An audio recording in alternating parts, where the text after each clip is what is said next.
अच्छा, अभी तक के क्रिस्टियानो रोनाल्डो के अगर फुटबॉल करियर की बात करें, वो हर एक क्लब, चाहे हम बात करें यहाँ पर यूवेंटस की, चाहे हम बात करें स्पोर्टिंग की, मैनचेस्टर यूनाइटेड की, यूनाइटेड 2.0 की या अल नसर की, इन सारे ही क्लब्स में से सिर्फ एक रियल मैड्रिड का ही एक ऐसा फैन बेस है जो अभी भी इतने सालों बाद भी कहीं ना कहीं उस रियल मैड्रिड की किताब में क्रिस्टियानो रोनाल्डो का वो पन्ना घुमाने को मान नहीं रहे हैं। और सही बताऊं तो एक्चुअली में आज के एपिसोड का जो सबसे बड़ा सवाल है ना,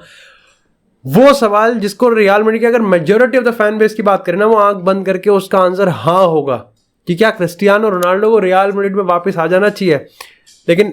अनफॉर्चुनेटली आज के एपिसोड का अगर कंक्लूजन की मैं बात कर दूं ना, तो आंसर है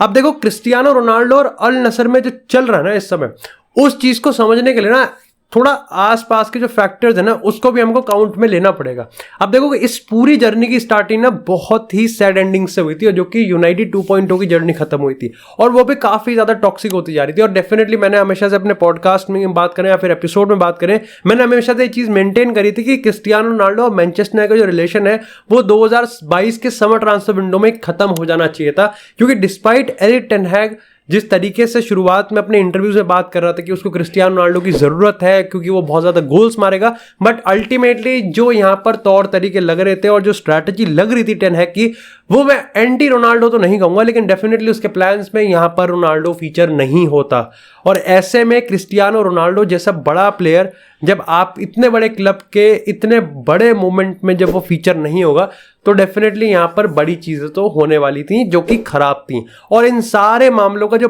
पीक कंट्रोवर्सी थी वो तब हुई जब क्रिस्टियानो रोनाल्डो ने पियर्स मॉर्गन को इंटरव्यू दे दिया।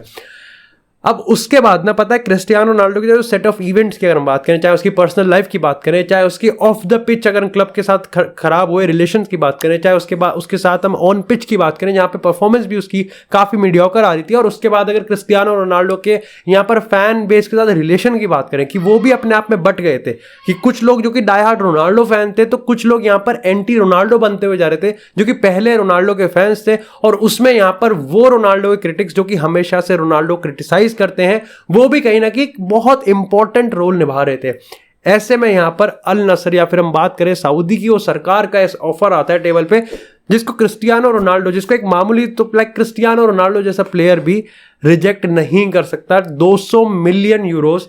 पर सीजन 2 साल के लिए, और उसके बाद वो लेविश लाइफस्टाइल, और कहीं ना कहीं आप कह दो कि एक राजा महाराजा वाली यहां पर जिंदगी जीने का मौका क्रिस्टियानो रोनाल्डो के लिए, तब जब लेजिट यहां पर अगर हम फुटबॉल वर्ल्ड के सारी चीजों के फैक्टर्स की बात करें तो वो क्रिस्टियानो रोनाल्डो के अगेंस्ट थे। लेकिन ये चीज इतनी कन्विंसिंग नहीं थी। एक्चुअली में यहां पर तमाम रिपोर्ट्स ने चीज कंफर्म करा था कि क्रिस्टियानो रोनाल्डो के लिए पैसा ही सब कुछ नहीं था, लेकिन सब कुछ सबसे पहले तो उसका डेडिकेशन था, उसका कन्विक्शन था कि अभी भी उसको मिस्टर चैंपियन लीग का जो टाइटल है उसको लॉन्गेविटी के लिए रखना है। ऐसे में उसने यहाँ पर नेपोली की बात करें, चाहे हम बात करें एथलेटिको मैड्रिड की, चाहे हम बात करें एफसी बायर्न की, चाहे हम बात करें चेल्सी की, या फिर इवन अगर हम बात करें यहाँ पर वापस से यूवेंटस की, लेकिन इन सब में जो सबसे पॉपुलर था और सबसे दिल के करीब वाला जो मूव था जो क्रिस्टियानो रोनाल्डो ने 2022 में करा था, वो रियल मैड्रिड का दरवाजा खटखटाना था। वो दिल से चीज चाहता था कि यार एक बार रियल मैड्रिड 2.0 वो जरूर चाहता है, क्योंकि जैसा मैंने तुमको कहा था कि यहाँ पर अगर रियल मैड्रिड का फैन बेस हुआ है जो कि अभी भी पन्ना नहीं पलट रहा, तो कहीं ना कहीं डीप इनसाइड रोनाल्डो भी मानता तो है कि पन्ना तो उसको भी पलटना चाहिए नहीं था। और ऐसे में वो वापस से उस किताब के पिछले पन्नों पे आने की कोशिश कर रहा था, लेकिन फ्लोरेंटिनो पेरेज ने या फिर हम बात करें कार्लो ने रियल मैड्रिड की प्रेजेंट हालत को देखते हुए इस चीज को समझा नहीं। और आज के एपिसोड में भी एक बार फिर से जब बात उठी और इस बार रियल मैड्रिड ने जब पहल करी है, मतलब ऑफ कोर्स यहाँ पर रोनाल्डो की इच्छा है, उसको यहाँ पर रियल मैड्रिड एक सच करने वाली है, लेकिन ये थोड़ी सी ट्विस्टेड है और वो उसको समझना पड़ेगा। और अगर रोनाल्डो और अल नसर की अभी तक की जर्नी की बात करें ना, तो ये भी काफी रोलर कोस्टर रह चुकी है। मतलब डेफिनेटली यहाँ पर एक टाइम ऐसा भी था जब रोनाल्डो कंट्रोवर्सीज में घिरा हुआ है, चाहे हम यहाँ पर अल हिलाल फैंस की बात करें, चाहे हम वो मेसी वाली कंट्रोवर्सी की बात करें, चाहे हम उस डायरेक्टर वाली कंट्रोवर्सी की बात करें जहां पर उसने लाइक मजाक उड़ाया था कि 200 मिलियन ले रहा है और सिर्फ सेलिब्रेशन के नाम पर हमको 200 मिलियन का ठग हो गया, चाहे हम अभी यहाँ पर रूडी गार्सिया के सैक होने की बात करें, चाहे हम यहाँ पर उसके कैबिनेट के यहाँ पर जो चेयरपर्सन है उसके रेजिग्नेशन की बात करें, और फिर अब एलिजिडली यहाँ पर जो तरीके से रिपोर्ट आ रही है कि भाई उसने क्रिस्टियानो रोनाल्डो ट्रांसफर को चीट और फ्लॉड बताया है, इस कंट्रोवर्सीज के हटके भी एक जर्नी ऐसी भी है रोनाल्डो और अल नसर की, जब कुछ भी नहीं चल रहा था इस पूरे वर्ल्ड फुटबॉल में, तब अल नसर एक ऐसी टीम, एक ऐसी डेस्टिनेशन और एक ऐसी वाइब लेके आई थी जहां पर फाइनली रोनाल्डो के फैंस की अगर हम बात करें, या फिर फाइनली वो न्यूट्रल फैंस की बात करें जो कि शायद से रोनाल्डो की सिचुएशन को देख के कहीं ना कहीं सॉरी फील करते थे, उनको एक फ्रेश वाइब दिखी और at least they get a reason कि भैया क्यों यहाँ पर हमको चीयर करना है। चाहे हम रोनाल्डो के वो 4 गोल वाले मैच की बात करें, चाहे हम अल्टीमेटली रोनाल्डो के वो मल्टीपल ब्रेसेस वाले गोल की बात मैचेस की बात करें, चाहे हैट्रिक वाले मैचेस की बात करें, या फिर रोनाल्डो के उस इनॉग्रेशन की बात करें जब रोनाल्डो को प्रेजेंट किया गया था। क्योंकि अल्टीमेटली अगर नंबर्स की बात करें तो नंबर्स एस्टॉनिशिंग है। अल नसर की टीम जिसके 400 के 500 के 6 लाख 7 लाख फॉलोवर्स थे, आज उनके 14 मिलियन फॉलोवर्स हैं इंस्टाग्राम पे। आज अगर एशिया की बात करें तो Al Nassr one of the most popular Asian teams है। ट्विटर की बात करें तो लगभग तीसरा और चौथे पे कंसिस्टेंटली ट्रेंड करती है अल नसर। वहीं अगर हम यहाँ पर अवे फैंस की बात करें तो जहां लगभग 6000 8000 लोग आते थे, आज लगभग 23000 24000 आ रहे हैं। आज एक भी ऐसा मैच नहीं है अल नसर का जहां पर लोग टर्न आउट नहीं हो रहे और हाउसफुल नहीं हो रहे। लेकिन उसके बाद भी कहीं ना कहीं कंट्रोवर्सी तो है और क्रिटिसिज्म तो है, क्योंकि इसकी जरूरत, क्योंकि एक्चुअली में अगर ये सब ना हो तो इसकी जरूरत भी क्यों है कि आज ये खबर आ रही है, आज हमको सुनने को मिल रहा है, या फिर आज एक बार एज अ रोनाल्डो फैन ये सोचने का पड़ रहा है कि रोनाल्डो को मूव ऑन क्यों करना पड़ेगा। क्योंकि अल्टीमेटली जब नंबर जुड़ जाते ना आपके रिजल्ट के साथ, क्योंकि यस क्रिस्टियानो रोनाल्डो पे आप सारा ब्लेम नहीं डाल सकते, और ये बात भी सच ही है कि Al Nassr from like best उससे तो बरसती हुई है। They are not in a position, they are not in a form जो कि उसको आप बेस्ट कह सकते हो। और इसका एक पार्शियल क्रिटिसिज्म रोनाल्डो को लेना पड़ेगा, और उसका एक रीजन है क्योंकि पैसा वो कमा रहा है। अब आप इस पे ये चीज कर सकते हो कि भैया उसको पैसा मिल रहा है उसको, बट अल्टीमेटली चाहे हम अल नसर के फैंस की बात करें, चाहे उन फुटबॉल फैंस की बात करें जो कि रिजल्ट के बेसिस पे जज करना पसंद करते हैं, वो क्रिटिसाइज करेंगे एंड डिजर्वेडली सो, उनको क्रिटिसाइज करना बनता भी है। लेकिन एट द सेम टाइम फिर उनको ये भी समझना पड़ता है, या फिर हमको ये भी समझना पड़ेगा कि क्रिस्टियानो रोनाल्डो हर चीज खुद नहीं कर सकता। अगर आप ऊपर ऊपर से नंबर देखोगे तो कोई ऐसे नंबर नहीं है जो कि खराब है। लगभग 15-16 गेम्स में अगर 14 गोल मारे, 13 गोल मारे, तो ये कोई ऐसा खराब नहीं है। बस हाँ ये है कि ही इज क्रिस्टियानो रोनाल्डो, और ये एक्सपेक्टेड था कि वो सऊदी लीग को डोमिनेट करेगा, बट ऐसा हुआ नहीं। और यहां पर अपनी लीग में भी अल नसर हारती हुई दिख रही है, और मल्टीपल कॉम्पिटिशन्स की बात करें, कप कॉम्पिटिशन्स की बात करें तो उसमें भी बाहर हो चुकी है। ऐसे में ये भी चीज़ है कि लैंग्वेज बैरियर की बात करें, या फिर नए मैनेजर के हट की बात करें, या फिर आने वाले अगर अल नसर के आने वाले फोकस की बात करें, तो वो क्रिस्टियानो रोनाल्डो के साथ कितना अलाइन करते हैं और कितना अलाइन नहीं करते, ये भी डिटरमाइन करेगा कि रोनाल्डो का फ्यूचर क्या है। और अभी के हिसाब से तो अलाइन नहीं करते।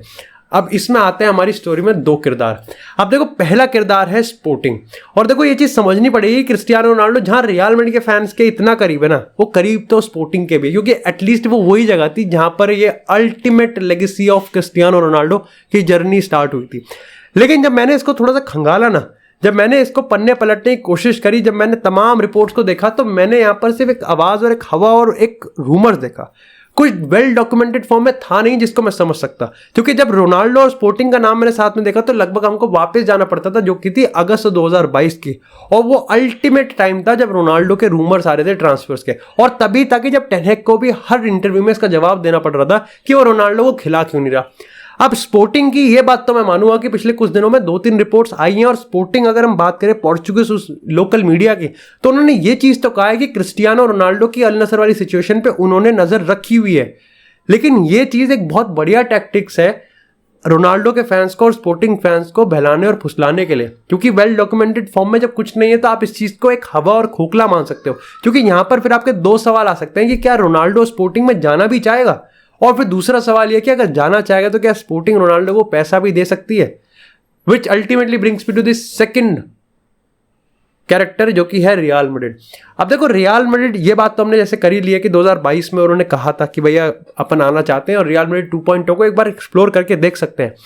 इस बार भी ऐसा ही हुआ है। और जब मैंने इन चीज़ों को पलटा लाइक डॉक्यूमेंटेड फॉर्म में, बहुत मुश्किल, लेकिन जब डॉक्यूमेंटेड फॉर्म में मिला तो वो होती है एल नाशनल की रिपोर्ट। अगेन काफ़ी कॉन्ट्रोवर्शियल हो सकती है और काफ़ी कॉन्ट्राडिक्टिंग हो सकती है, लेकिन अगर इस रिपोर्ट की माने तो इन्होंने भी अपने सोर्सेज का हवाला देते हुए ये चीज़ मेंशन करी है कि एक बार फिर से रोनाल्डो की तरफ से ये इच्छा सी तो आई है कि भैया रियल मैड्रिड वापस आना पड़ेगा। जैसे मैंने तुमको कहा ना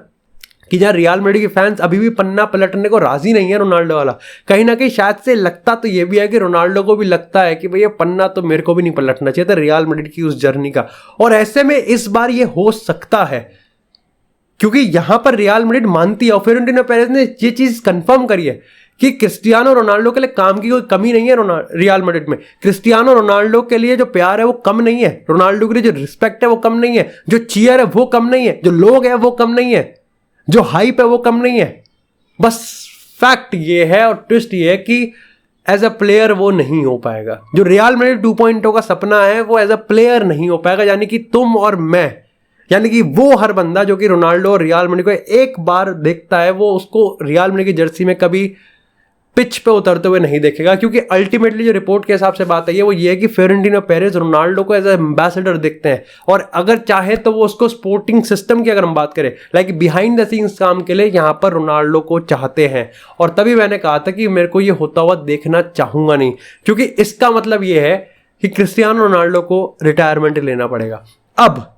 तुमको यहाँ पर दो चीज समझनी पड़ेगी कि यहाँ पर देखो दो पर्सपेक्टिव है रोनाल्डो का रियल मैड्रिड लेके और अल नसर का। देखो सबसे पहले बात करते हैं कि इस पूरे सिस्टम में अल नसर का खेल क्या है। देखो पहली चीज तो ये है कि अल नसर के बहुत बहुत वाइडली रूमर्ड है कि उसके कॉन्ट्रैक्ट में एक क्लॉज है कि वो यहाँ पर यूरोप में वापस जा सकता है 6 महीने के बाद ही, और ऐसे में बस उसको एक ऑफर लेके आना पड़ेगा। ये वाला जो ऑफर है वो यहाँ पर पॉज हो जाएगा। मैं भी शायद से अगर इन केस अगर नलिफाई भी हो सकता है, वैसे नलिफाई के चांसेस बहुत कम है क्योंकि कौन सा ही प्लेयर यहाँ पे 200 मिलियन एक साल का छोड़ेगा जब उसके पास ये ऑप्शन है कि भाई मैं इसको पोस्टपोन कर सकूं।